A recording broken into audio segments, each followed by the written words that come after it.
The last time the Detroit Pistons won a playoff game, Barack Obama wasn't yet elected president, and the most high-tech phone on the market was the original first-generation iPhone. Since then, Detroit lost more games than any other NBA franchise, and they are currently on pace to have the second-worst five-season stretch in NBA history. To top things off, the Pistons have now lost 28 games in a row and counting, which is an NBA record, and they could easily become the worst single-season team of all time. But how is this possible? I just feel bad for the city of Detroit, for the state of Michigan. How can a team hire the highest-paid coach in NBA history, have 9 players on the roster selected in the lottery, including 5 top 5 picks in the last 6 NBA drafts, and still be this bad? The competition for the worst team in NBA history is steep. There are the 90s Dallas Mavericks, who sucked for an entire decade, then the process 76ers, who were trying to lose games on purpose, and the 2012 Bobcats, who only won 7 games in a season. But then there's the current basketball hell of the Detroit Pistons, who just might be the worst NBA team of all time. Yeah, we're not 2-26 bad. You know what I mean? Like, no way are we that bad. The 2023-24 Pistons have 6 players averaging double figures in scoring. The Boston Celtics, who are at the top of the Eastern Conference, have 5, yet the Pistons still suck. The flaws of the Pistons are countless, so let's start at the top. The first culprit is the shooting. The 2024 Pistons rank last in three-pointers taken and dead last in three-point percentage. Cade Cunningham, the #1 pick in the 2021 draft and the player that Detroit was supposed to build a team around, will probably never be Luka Doncic. But his game heavily depends on the shooters around him, who are shooting 34% on open threes, by far the worst mark in the NBA. On paper, Cunningham could be the messiah that the Pistons have long been craving, but too often he falls into black holes on both ends of the court and has trouble reading the game and making the right decisions. But he could also be a perennial all-star if he only had the proper personnel around him. Cade is shooting a horrendous 31% for 3 in his career, which ranks 139th among 140 players with at least 500 attempts since he entered the league, ahead of only Russell Westbrook at 30.6%. But it's not his shooting mechanics that are the problem. It's the defense the opponents play against him, knowing that there's almost nobody who could punish them if they play him tight. Cade shoots 40% on open threes, and that's not ideal, but it's not bad either. The biggest problem is that opponents don't have to cover a series of shooters, so they can help from all sides without fear of being penalized. Doncic is the only player in the NBA who sees more blitzes in the pick and roll than Cade, but since Detroit often plays with 3 or 4 non-shooters, they can't score when Cunningham gives the ball away. The prime example of that was the record-breaking 27th consecutive loss against the Nets. 27 consecutive games. That is the longest streak in a single season in NBA history. Cunningham scored 42 points, which was the 10th game in his career where he scored at least 30, but all 10 were losses, and no other player in history has had such a streak to open a career. And a lot of those issues have to do with the rotations of Monty Williams. Monty, who helped the Suns get to the NBA Finals and won 2022 Coach of the Year, is now the subject of mockery around the league. Williams himself said his primary motivation for coming to Detroit was money, when the Pistons owner Tom Gores coughed up $78 million over 6 years for his services. But why is Coach Williams constantly playing with 2 big men, one of whom often can't close out rebounds? Why do his rotations create mismatches for other teams? Furthermore, why don't the Pistons have a hierarchy in the team even after 30 games played this season? Why do the Pistons' most commonly used 5-man lineup play 100 minutes in total, while other teams have double or triple that amount? And why does Monty's most common 5-man lineup have 4 non-shooters? And why is it led by Killian Hayes with a net rating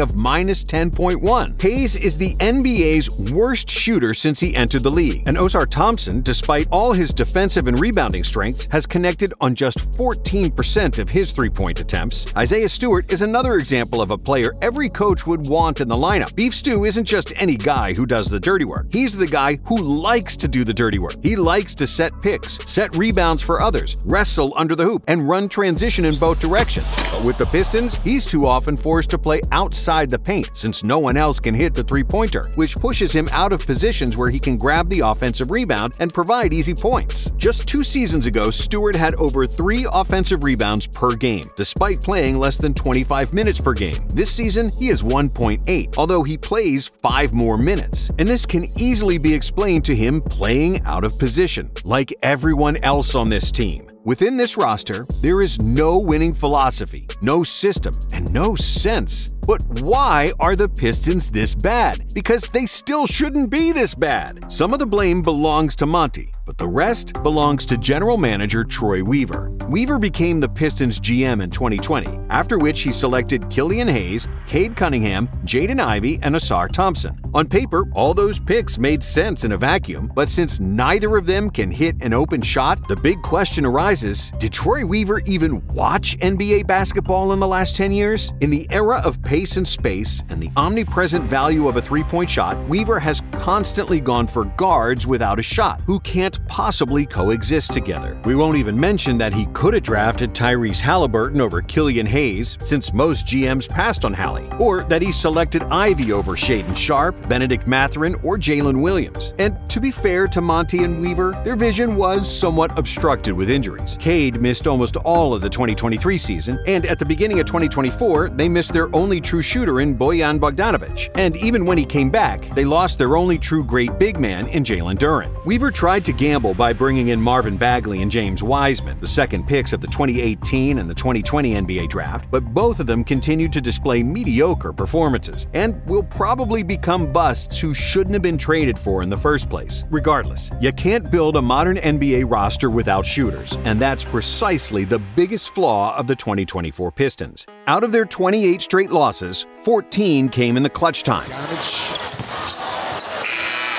which not only makes them the worst clutch team this season, but the worst clutch team of all time. The 2024 Pistons are shooting 20% from the field and 15% from 3 in the last 5 minutes of a close game, which is almost twice as bad as the 2008 Heat, who shot 31% in the clutch and currently hold the record as the worst late-game shooters ever. However, with 9 lottery picks on the roster, 5 of which were selected top 5 since 2018, the Pistons shouldn't be as bad as they are. And this wouldn't be such a flagrant foul if their losing streak was some kind of first-year rebuild, which is the biggest crime of them all. See, Detroit is in the middle of a second-worst 5-season stretch in NBA history, worse than the process 76ers or the 2010 Bobcats. They are currently on a stretch of 5 losing seasons with an average win record of just 19 games per season, which is only better than the 1996-2000 Vancouver Grizzlies, who had just become an NBA franchise in 1996 and weren't meant to win any games. But unlike any of those teams who were designed to lose, the Pistons' draft assets are bleak at best. They don't own their 2024 first-round draft pick and don't have future draft picks to trade like OKC, for example, which makes this season even more catastrophic. Even if they end up with the worst regular season in NBA history, which they are currently on pace to achieve, the Detroit Pistons won't even receive the top draft pick in compensation, which basically makes them the most stupid NBA team of all time. Their partnership with Wingstop suddenly looks like the best deal ever, because Wingstop partnered with the Pistons in October, offering 5 free boneless chicken wings with any online order after every game the team won. But Detroit hasn't won since October 28, with a streak of 28 consecutive defeats and counting, which leaves the Pistons fans hungry and frustrated.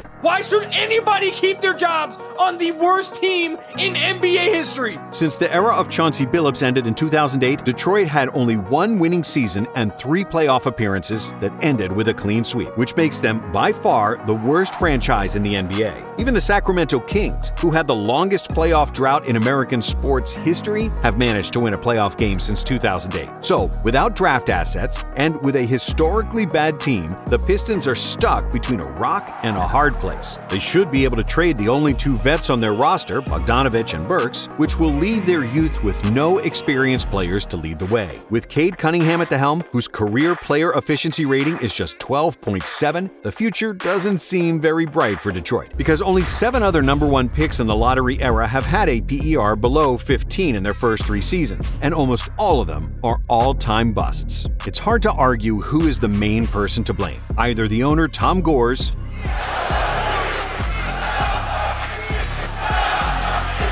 or the general manager Troy Weaver, or Monty Williams, who etched his name in NBA history with the worst streak in NBA history, while being the highest-paid coach ever. Only the 73 Sixers have won less than 10 games in a full 82-game NBA season, and these Pistons are on the verge of breaking that record. But even if they somehow manage to avoid another negative NBA milestone, one thing is for certain: for the next few years, the future is not bright in Detroit.